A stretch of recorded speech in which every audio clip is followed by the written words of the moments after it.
प्यारे दोस्त, हमारे इस चैनल पर आइए।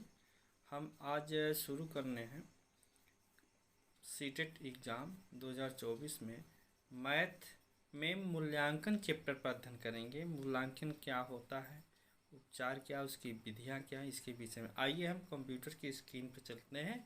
चैनल को लाइक तथा सब्सक्राइब कीजिएगा। कमियों को व्यक्त करता है।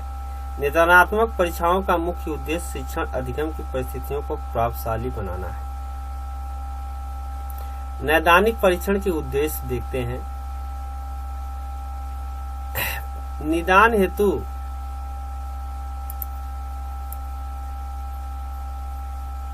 नैदानिक परीक्षण के उद्देश्य में निदान हेतु प्रत्येक स्तर तथा अध्याय पर एक परीक्षण तैयार किया जाता है जो नैदानिक परीक्षण के पदों की व्याख्या करने से पहले उस परीक्षण के उद्देश्य को देना आवश्यक है। नैदानिक परीक्षण के लिए निम्न उद्देश्य होना चाहिए। नंबर 1, पहला है गणित विषय के शिक्षण तथा अध्ययन में सुधार लाना। यह छात्र तथा शिक्षक दोनों के लिए लाभदायक होता है। यदि छात्र किन्हीं गणित के प्रत्ययों को स्पष्ट नहीं समझता है तो शिक्षक को अपनी विधि में परिवर्तन लाना होता है। प्रत्यय को स्पष्ट नहीं समझ पाता है तो शिक्षक को अपनी विधि में परिवर्तन लाना होता है। ठीक है, उसको एक मेथड से न समझता हो बालक तो दूसरे मेथड से उसे समझाना चाहिए। कक्षा में गणित पिछड़े बालकों की पहचान जिसमें सुधार हेतु निदान संभव हो सके। छात्रों के विषय संबंधित विकास में रुकावट आने वाले तत्वों को जानना तथा उसका उपचारात्मक सुझाव देना, सुझाव के द्वारा गतिशील कराना।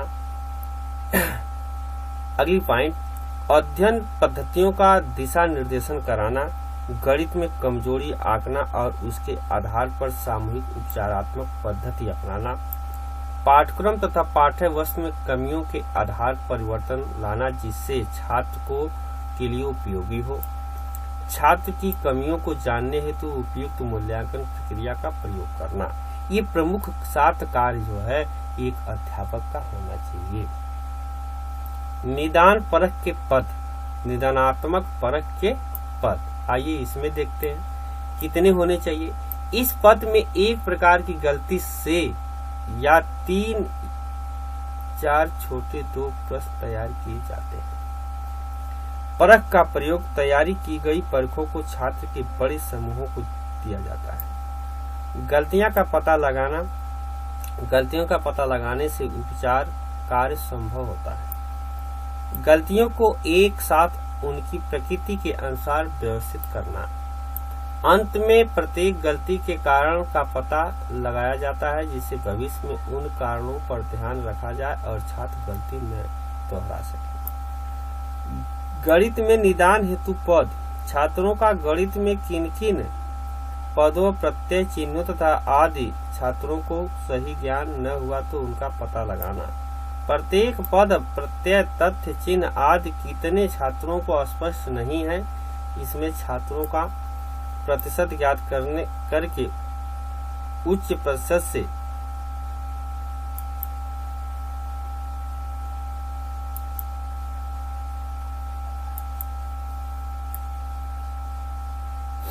रखा था। यदि किसी गणित के प्रत्यय को अधिक छात्र नहीं समझ पाए तो उसका उच्च प्रत्यय आयोग और सबसे प्रथम उसका उपचार किया जाना चाहिए। इसके बाद उससे कम प्रतिशत वाले का उपचार किया जाएगा। यह क्रिया तब तक चलती रहेगी जब तक कि सभी प्रत्ययों का छात्रों का ज्ञान न हो जाए। तीसरा सोमपान यह है कि जो भी पद प्रत्यय बड़ा है तथा आदि छात्रों को स्पष्ट नहीं हुए हैं, उनके अस्पष्ट न होने के कारण को जानना चाहिए। बार सही कारण का ज्ञान होने पर उनके निवारण को सही उपचार संभव हो सकता है। ये सारे तथ्य जो है होनी चाहिए। शिक्षण की विधियां, आइए मैथमेटिक्स पेडागॉजी में हम शिक्षण की विधियां देखते हैं। गणित गणनाओं का विज्ञान है, ऊपर हमने बता चुका। गणित स्थान तथा संख्याओं का विज्ञान है, ये भी बता चुका। गणित माप, तौल, मापन, मात्रा, परिणाम तथा दिशा का विलीन विज्ञान है, ये भी बता चुके। इसमें मनात्मक तथ्यों तथा संबंधों का अध्ययन किया जाता है। यह अज्ञानात्मक तथा प्रायोगिक विज्ञान है, ये भी बताया हमने। गणित के अध्ययन से मस्तिष्क में तर्क करने की आदत होती है। गणित वह विज्ञान है जिसमें आवश्यक निष्कर्ष निकाले जाते हैं। यह तार्किक विचारों का विज्ञान है। देखें, गणित की प्रकृति, उन्हीं का निचोड़ हम बता रहे हैं। फिर अब गणित की प्रकृति कैसी होनी चाहिए। गणित में संख्याएं, स्थान, दिशा तथा मापन और माप तौल लाना प्राप्त किया जाता है। गणित में अमूर्त प्रत्ययों को मूर्त के रूप में परिवर्तित किया जाता है, साथ ही उनकी व्याख्या भी की जाती है। गणित के ज्ञान का आधार हमारी ज्ञानेंद्रियां ही होती हैं। गणित के अध्ययन में बालकों के आत्मविश्वास और निर्भरता पर विकास होता है। इसके अध्ययन में प्रत्येक ज्ञान तथा सूचना स्पष्ट होती है तथा उसका एक संभावित उत्तर निश्चित होता है। गणित की अपनी भाषा है। भाषा का तात्पर्य गणितीय पद, गणितीय प्रत्यय, सूत्र, सिद्धांत, संकेत से है, जो कि विशेष प्रकार की होती है तथा गणित की भाषा को जन्म देते हैं। इसके ज्ञान का आधार निश्चित होता है जिससे उस पर विश्वास किया जा सकता है। गणित के ज्ञान से बालकों में प्रासंगिक दृष्टिकोण तथा भावना का विकास होता है। गणित के ज्ञान से अर्थात क्रमबद्ध, तार्किक तथा अधिक अस्पष्ट होता है, जिससे एक बार ग्रहण करके आसानी से भुलाया नहीं जा सकता है। इसमें बालकों के स्वच्छ वैज्ञानिक दृष्टिकोण विकसित करना होता है। गणित के नियम, सिद्धांत, सूत्र सभी स्थानों पर एक समान होते हैं, जिससे उनकी सत्यता की जांच किसी भी समय किसी स्थान पर की जा सकती है। इसके द्वारा विभिन्न नियमों, सिद्धांतों, सूत्रों आदि में संदेह की संभावना नहीं रहती है। गणित के अध्ययन में आगमन, निगमन, सामान्यीकरण की योग्यता विकसित होती है। चलें तेजी से थोड़ा देखते हैं। इसमें संपूर्ण वातावरण में पाई जाने वाली वस्तुओं के परस्पर संबंध और संख्यात्मक निष्कर्ष निकाले जाते हैं। गणित के ज्ञान का उपयोग विज्ञान की विभिन्न शाखाओं, भौतिक, रासायनिक, जीव विज्ञान में ग्रहण किया जाता है। देखिए, हम रिवर्स कर रहे हैं सारे क्वेश्चन। गणित की भाषा सुपरिभाषित, उपयुक्त और स्पष्ट होनी चाहिए। गणित विज्ञान की विभिन्न शाखाओं के अध्ययन में सहायक ही नहीं बल्कि उनकी प्रगति और संग्रहण की आधारशिला होनी चाहिए। इसमें प्रत्ययों तथा सूचनाओं के आधार पर मान, संख्यात्मक निष्कर्ष निकाले जाते हैं।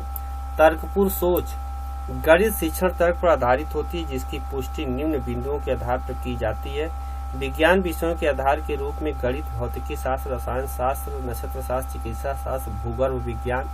गणित का मानव जीवन में घनिष्ठ संबंध इंजीनियरिंग, बैंकिंग तथा अन्य व्यवसाय से गणित सीधा संबंधित है। बैंकिंग तथा अन्य व्यवसाय कंप्यूटर संगणन में गणित से सीधे संबंधित होते हैं। यथार्थ विज्ञान के रूप में गणित के सभी प्रत्यय सूत्रों तथा तथ्यों पर आधारित होते, जैसे 4 × 4 = 16। गणित मानसिक शक्तियों को विकसित करने का अवसर प्रदान करता है। गणित की भाषा सार्वभौमिक होती है। गणित का ज्ञान अन्य विषयों के अध्ययन में सहायक होता है। गणित में सहायक, अमूर्त तथा संगत संरचनाओं का अध्ययन किया जाता है। गणित समूहों तथा संरचनाओं का अध्ययन है। गणित को अनिवार्य विषय बनाने के मुख्य कारण है। गणित विषय को पाठ्यक्रम में उचित स्थान दिया गया है, जो बच्चे को मानसिक शिक्षण के अवसर नहीं मिल सकेंगे, जिसके अभाव में उनका बौद्धिक विकास प्रभावित हो सकता है। गणित का ज्ञान करने के लिए गणित संबंधित ऐसी कोई जन्मजात विशेष योग्यता, कुशलता नहीं होती है, जो कि उसके विषयों में अध्ययन की योग्यता से अलग हो। गणित की एक ऐसी विषय है जिसमें बच्चों को अपनी तर्क शक्ति, विचार शक्ति, अनुशासन, आत्मविश्वास, भावनाओं पर नियंत्रण रखने का प्रशिक्षण मिलता है। गणित के माध्यम से ही छात्रों में नियमित तथा क्रमबद्ध रूप में ज्ञान ग्रहण करने की आदतों का विकास होता है। प्रत्येक विषय के अध्ययन में गणित को लाने की प्रत्यक्ष अथवा अप्रत्यक्ष रूप से आवश्यकता पड़ती है, क्योंकि इस गणित को सभी विज्ञानों का ज्ञान तथा समस्त कलाओं की कला माना जाता है। विद्यालय पाठ्यक्रम में गणित का महत्व, गणित को अत्यधिक महत्व तथा अनिवार्य विषय बनाए जाने पर बच्चों को अनेक लाभ होते हैं, जो गणित को शिक्षा में भूल भी कहते हैं। गणित के महत्व को उनकी विभिन्न मूल्यों को स्पष्ट किया जा सकता है। गणित शिक्षण के निम्नवत लिखित मूल्य है: बौद्धिक मूल्य, प्रायोगिक मूल्य, अनुशासन संबंधी मूल्य, नैतिक मूल्य, सामाजिक मूल्य, सांस्कृतिक मूल्य, सौंदर्य मूल्य, कलात्मक मूल्य, जीविकोपार्जन संबंधी मूल्य, मनोवैज्ञानिक मूल्य, दृष्टि से संबंधित मूल्य। देखिए यही चीजें, सब चीजें हमने रिवर्स कर रहे हैं। शिक्षण में गणित का महत्व तथा उपयोगिता। शिक्षा के क्षेत्र में गणित का अधिक महत्व है। आधुनिक युग में सभ्यता का आधार गणित ही है। मातृभाषा के अलावा एक ऐसा कोई विषय नहीं है जो दैनिक जीवन में इतना अधिक संबंधित हो। गणित को व्यापार का प्राण एवं विज्ञान का जन्मदाता माना जाता है। वर्तमान समय में गणित को विद्यालयी पाठ्यक्रम विषयों में विशेष स्थान प्रदान किया गया। इसका प्रमुख कारण है कि गणित मानकों को अपनी जीविका कमाने में योग्य बनाने के साथ साथ उनके ज्ञान में वृद्धि करता है तथा जीवन के विभिन्न कार्यों को सीखने करने में सहायक सिद्ध होता है।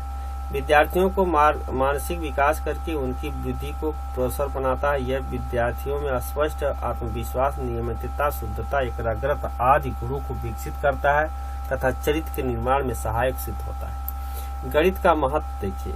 दैनिक जीवन में महत्व है। निश्चित आत्मनिर्भरता की दृष्टि से महत्व है। आर्थिक और सामाजिक प्रगति में महत्व है। अंतर्राष्ट्रीय महत्व है। उपयोगिता महत्व है। प्रकृति के अध्ययन के लिए उपयोगी है। बौद्धिक में महत्व है। नियमितता की आवश्यकता है।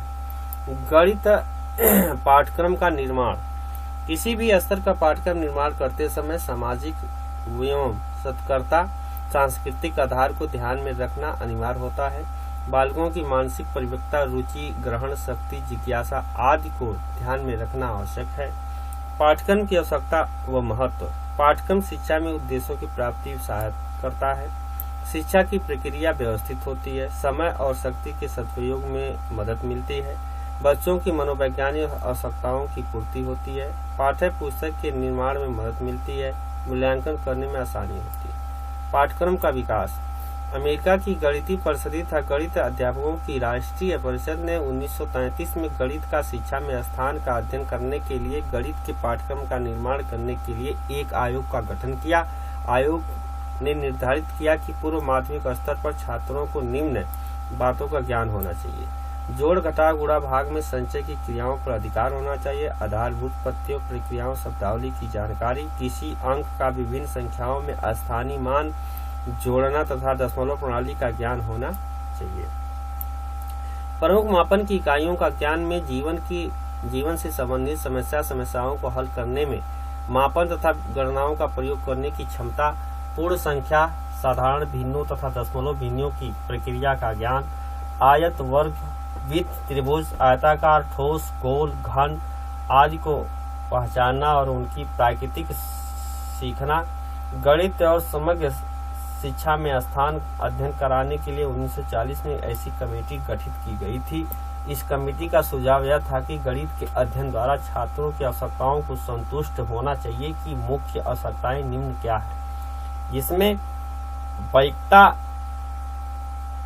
आपकी वैयक्तिक, औचिक, सामाजिक और तत्कालीन, ये तीनों अवस्थाएं जो है मानी जाती है।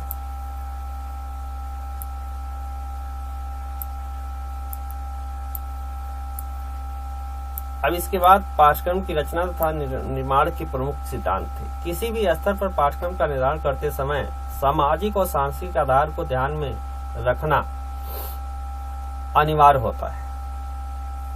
जैसे गणित महत्वपूर्ण एवं दैनिक जीवन में उपयोगी विषय और परिस्थितियों के बदलते स्वरूप का असर पड़ता है।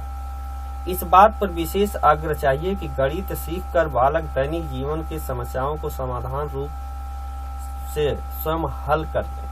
साथ ही गणित का मनोरंजन पक्ष भी पाठ्यक्रम निर्धारण में ध्यान देना होगा, तभी पाठ्यक्रम को मनोवैज्ञानिक आधार प्राप्त हो सकेगा। पाठ्यक्रम के लिए बालक नहीं होता है, बल्कि पाठ्यक्रम बालक के लिए होता है।